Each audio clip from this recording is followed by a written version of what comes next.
Hey everybody, welcome to another episode of Comix Rant. I'm your host, Arvin Bautista, and this is episode 16. And this episode we will continue on my Snyder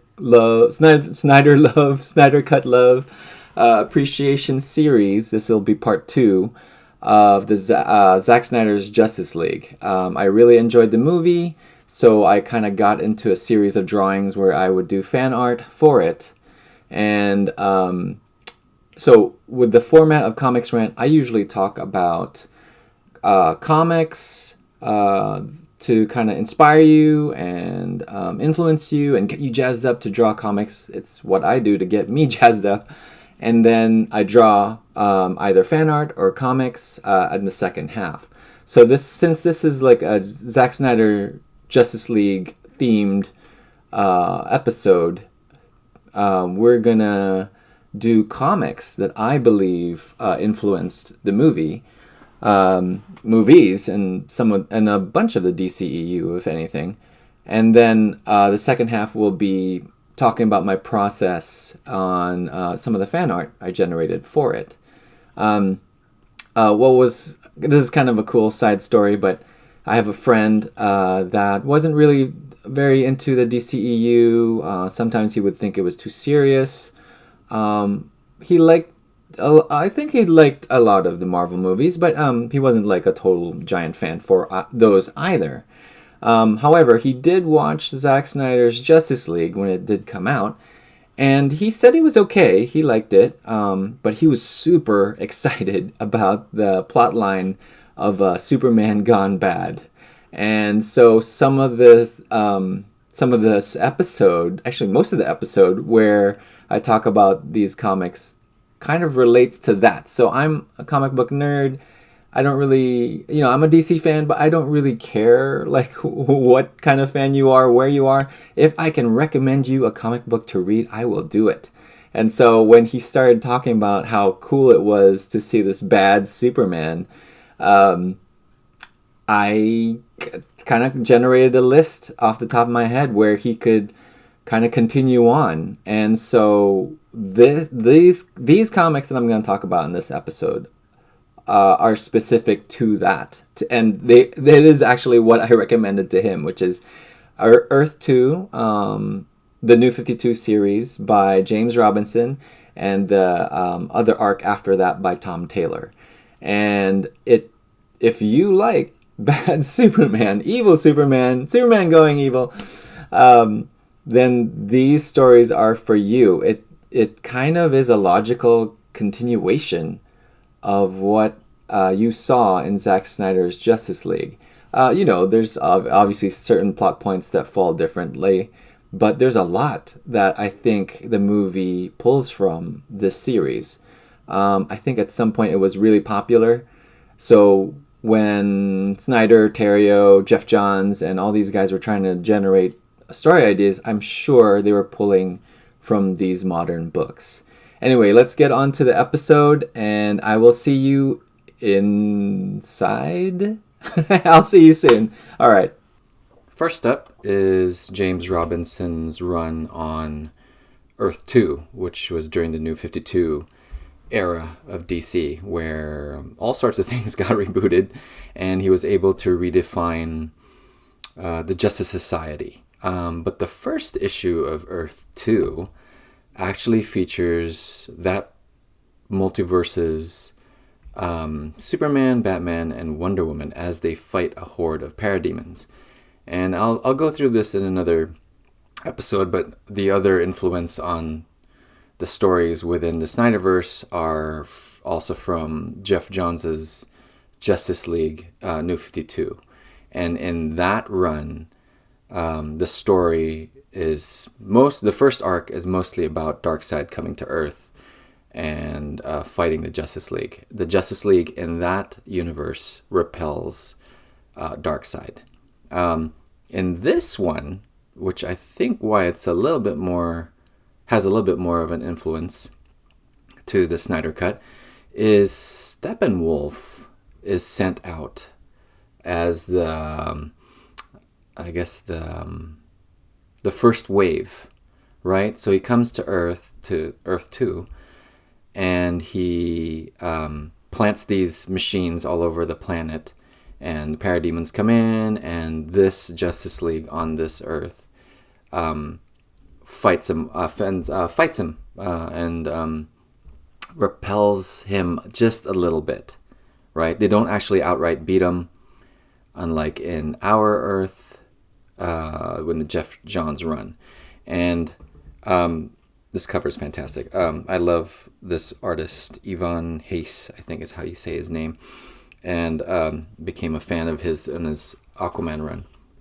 In any case, so it opens up, a bunch of parademons falling out from a boom tube in the sky, which I always thought was, they do it here, and I never really thought about it, but in the Snyder Cut, the boom tubes generally are coming from the sky, or like they're vertical, rather than what I usually know them as. They're opening horizontal as a door, and it does that too in the Snyder Cut. But it's kind of cool that in this one, just like when Steppenwolf first arrives in the Amazon island in Themyscira, in the Snyder Cut, it comes from the sky and he drops down. Everybody drops down, like these parademons. So there's like some visual connection to the Snyder Cut, and there's an awesome battle, Batman, Superman, Wonder Woman fighting parademons, which is just fun, like an army of demons. I think James Robinson does also do some of the connections on like gods and demons. In this run, just like in most of the New 52, they're trying to emphasize that, and it's definitely something that Snyder and Terrio picked up on and played with, from Batman vs. Superman to Justice League, Zack Snyder's Justice League. There's like these organic, weird alien towers that were being built that the Justice League has to take down, which is generally what happens in the Snyder Cut. That was their job. We have in this universe, it's a little bit more bleak because they basically lost. Superman, Batman, Wonder Woman kind of stopped it for a little bit, but they didn't really put an end to the invasion. Wonder Woman dies, it doesn't hold back. This Steppenwolf design is a redesign of the original Kirby one, but there's more emphasis on the horns going on here, and it's like a totally different look. It's more barbarian, warlord style. I believe Nicholas Scott is influenced by Perez, or has that same mindset. So I think she kind of redesigns Steppenwolf to be kind of like this god of war kind of thing. So I thought that was kind of cool. And I feel like, he's got like this crazy lance sword thing. I'm not sure if he has an axe. I think the axe is from the Snyder Cut, but he has a weapon that he's holding, and it stands out as something that's kind of connected to the Snyder Cut to me, like this guy, barbarian kind of guy with one of those things. They blow up the tower, which is what Batman does, right? That was their mission in the Snyder Cut. And this Earth is just like left in a crappy place, I guess, to say the least. Giant craters on the planet. And then this is when Robinson...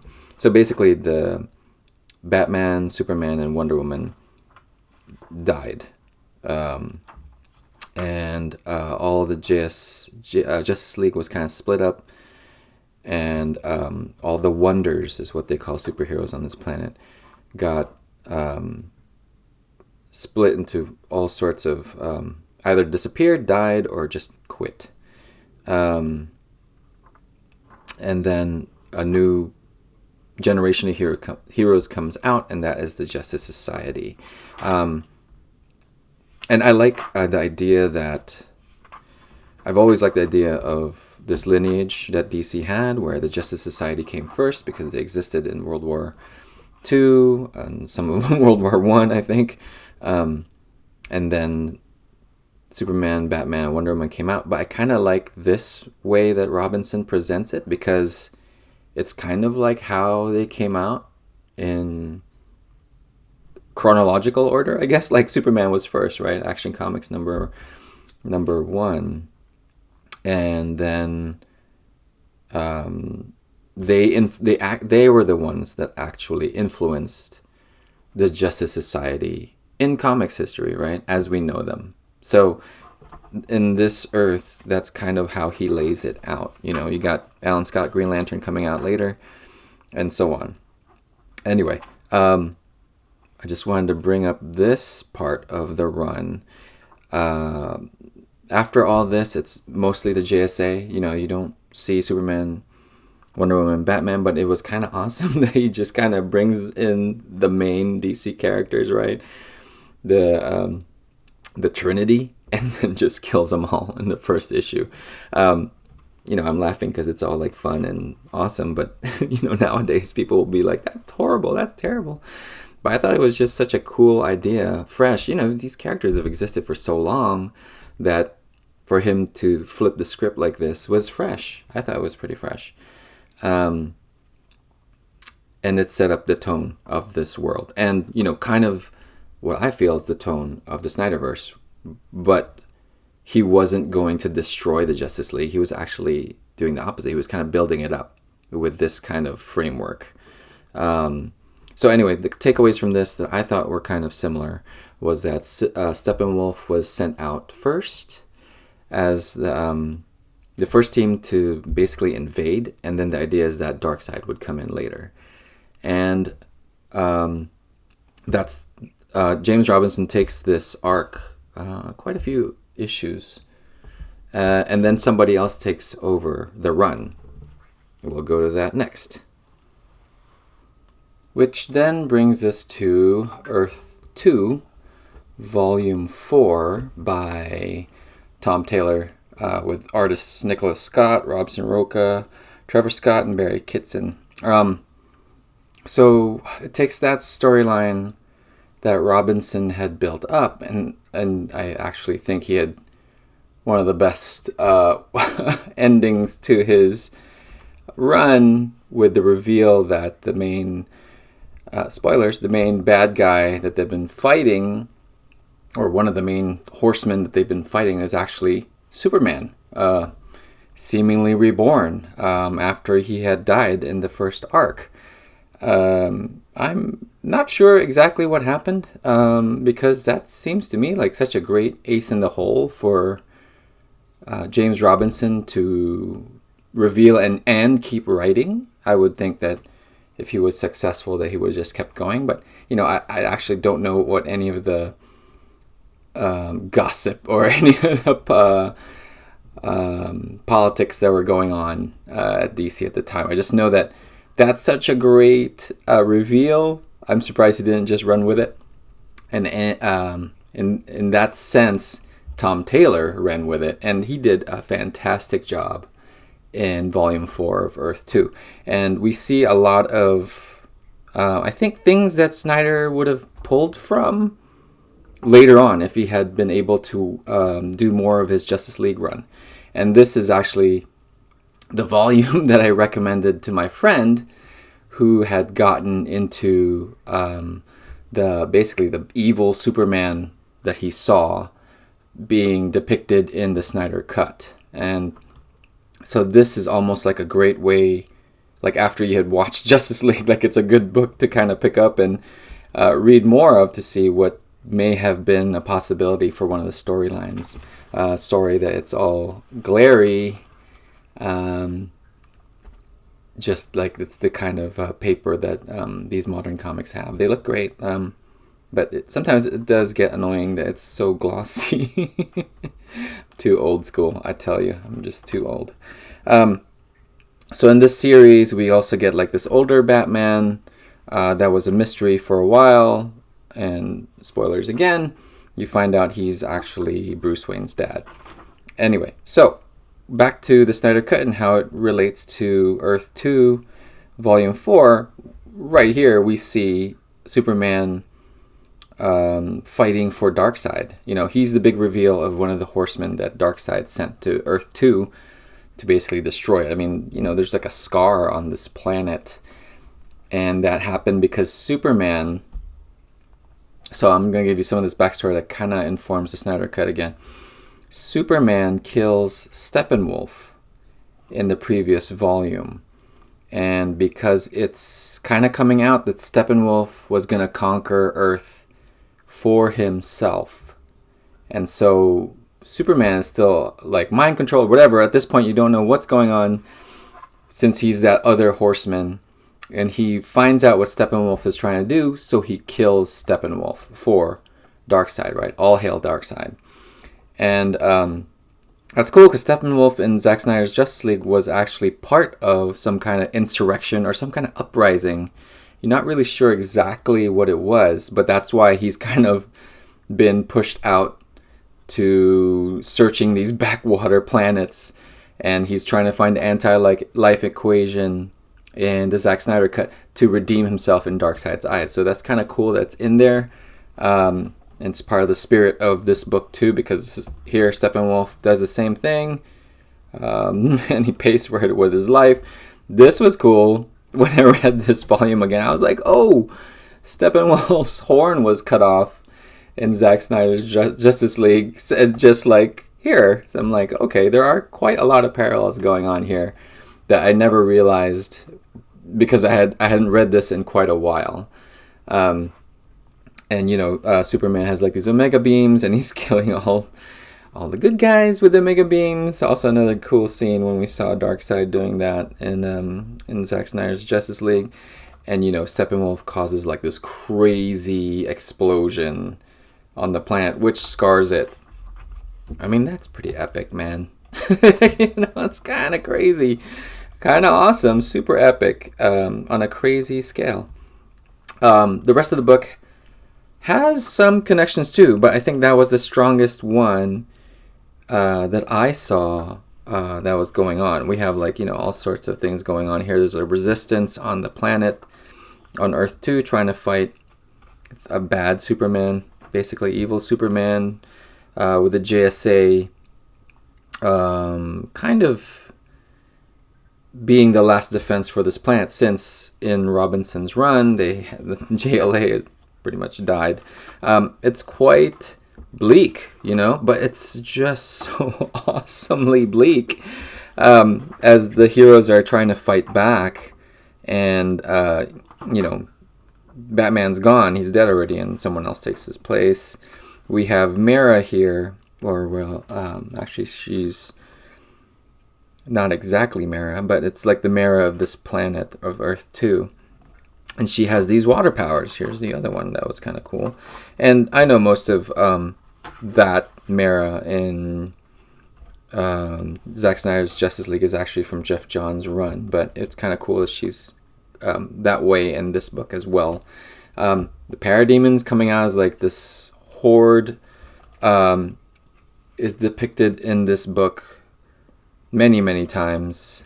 And reminds me a lot of the horde of parademons that they have to fight in Justice League. I mean, this is not the first book to do it. It's just there are a lot of things in it that remind me a lot. That must have been in Snyder and Terrio's radar, because this was apparently one of the more popular books at the time.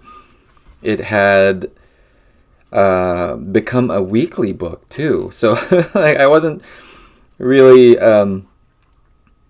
in touch with all the stuff going on, so I guess that must mean it was popular, because you know, you put this book into a weekly book, and they brought like some fancy writer to write that weekly book. Tom Taylor was gone. I don't think he was writing that anymore. There's a big shuffle.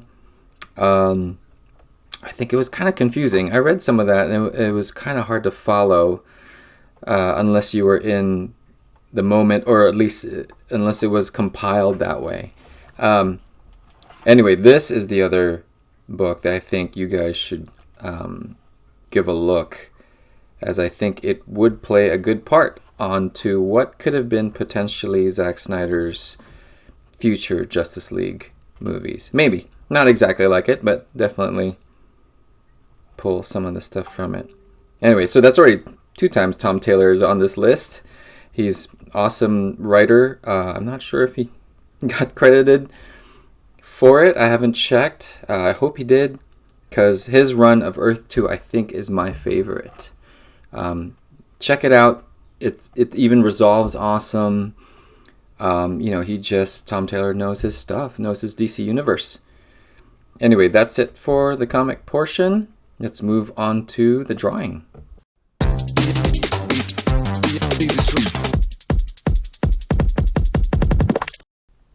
So, in this drawing, I drew one of the Amazons on Themyscira, with the whole sequence when Steppenwolf comes to invade and take the mother box that they were holding.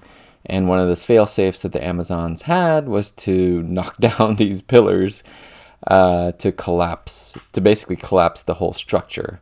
And they had these like super Amazons that would do it with large mallets.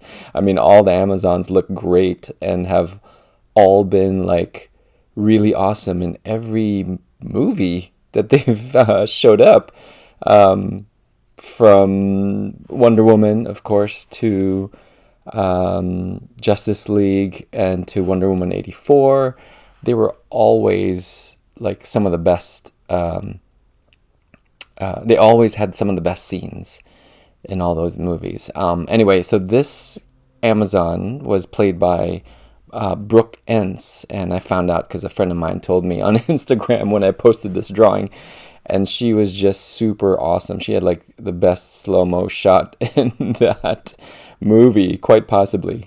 And she looked great. This hammer as she's like smashing this pillar was very memorable to me, and just I wanted to draw it and try to capture that same moment. And I took a still from the movie.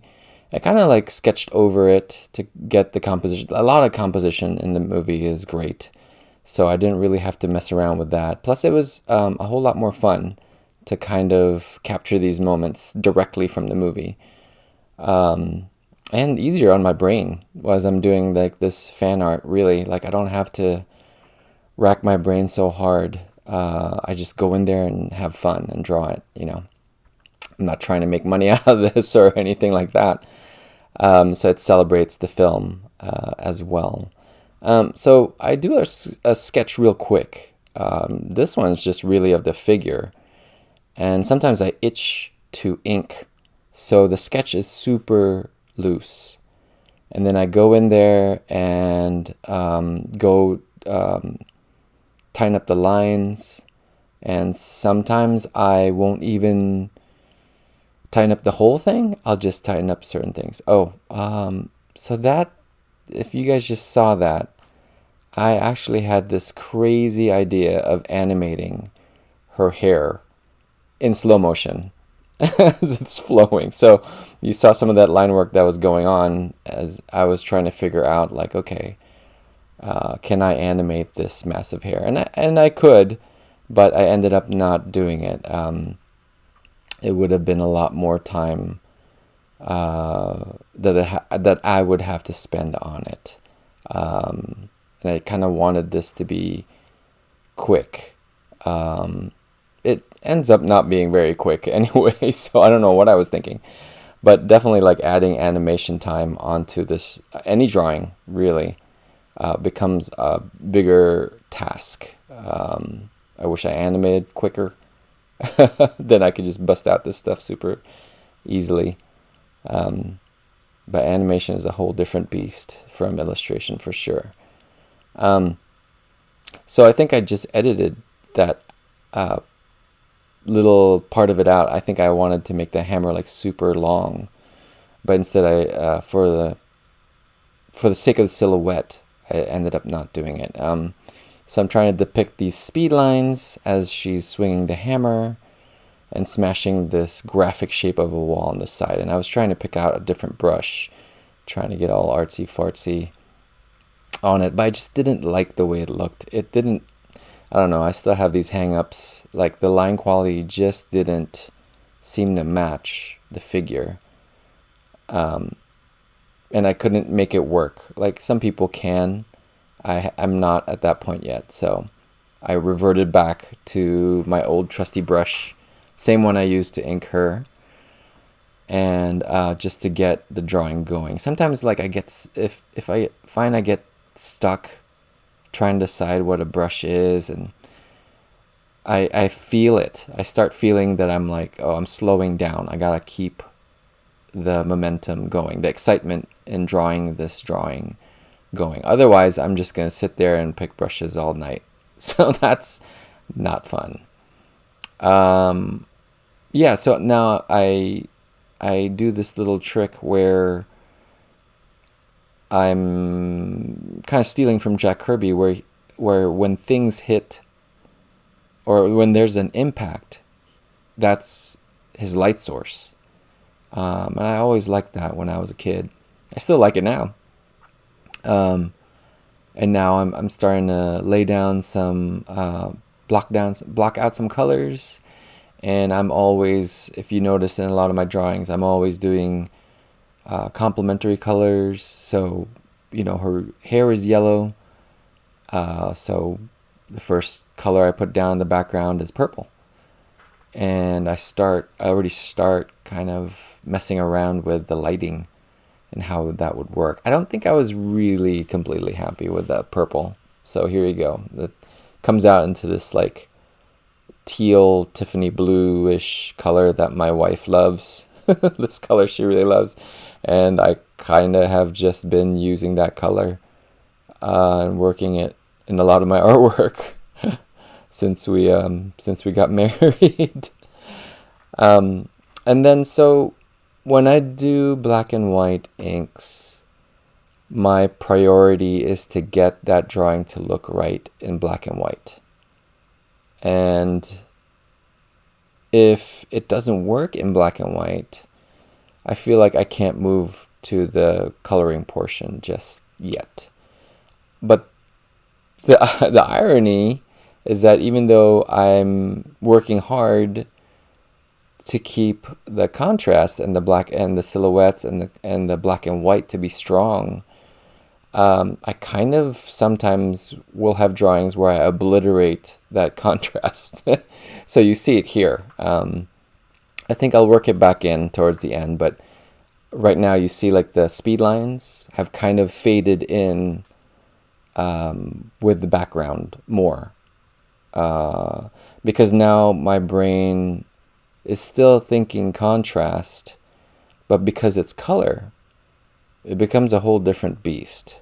For me, I find if I lock down the black and whites, the contrast, the silhouettes, all that in black and white, then I don't have to color it or render the color as much.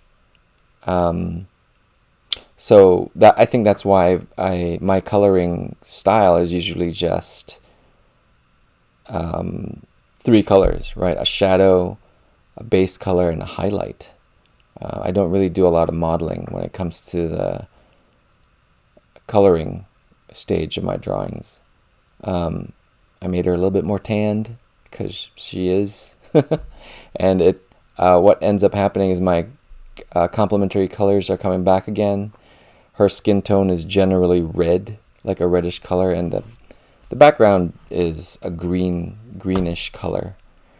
So even in my colors, I'm trying to make things stand out in the same fashion that I do my black and white inking. So I think with some of these drawings, I'm trying to break out of my usual base color, shadow, and highlight coloring technique and try to learn how to kind of paint more. I think unsuccessfully with this set of drawings, just because I I'm not saying that like I'm not satisfied with what the colors look like. In fact, I actually really like some of the colors and how they turned out in these sets of drawings. So I think I kind of just will lean back on that style of coloring.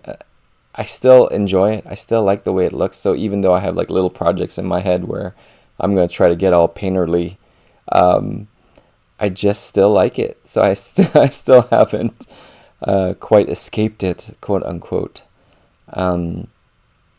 What I did start doing, especially in these drawings, is to add a highlight color that's sometimes on the opposite side of where the actual light is coming from.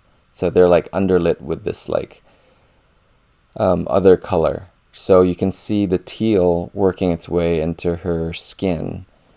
It's not realistic, but I kind of like how electric the colors end up being in a lot of my drawings. So Steppenwolf was my last one, and I was using like the background color to do like this bounce light, so I could like underlight it. And same here with the Amazon. I'm in Procreate. It's easy to color in the lines. So her hair, I thought I wanted to drop the dark black outline that I initially drew it with and kind of like add on to it. And it's fun to kind of like draw these like strands of stray hair flying out from the main body. It's just kind of cool to kind of break it, even though I've meticulously tried to lock in like solid shapes in the black and white stage. And so now you see like the speed lines are coming back. I added like a darker version of this teal, and it still has contrast with her skin. And then with the hammer, I'm doing the same thing. Motion was a lot of fun to try to figure out in this drawing. I love like feathering things and experimenting with speed lines this way. So here I'm trying to add it as part of the impact. Again, I'm obliterating all the contrast, the hard shapes that I kind of worked hard in trying to get going in the black and white, but I think it helps it a bit. And this is a close-up of the final colored piece, just so you can kind of see it in detail. And here's the sketch. It may have blown by the video a little too quick, but we can kind of take a look at it here. It's just super loose, something to get an idea of. And then the tighter black and white drawing, making sure to keep the skin portions open so I can color it more. And here's the final drawing. It was super fun to do these drawings for the Snyder Cut, and I hope you guys enjoyed this episode. I will see you next time on Comix Rant.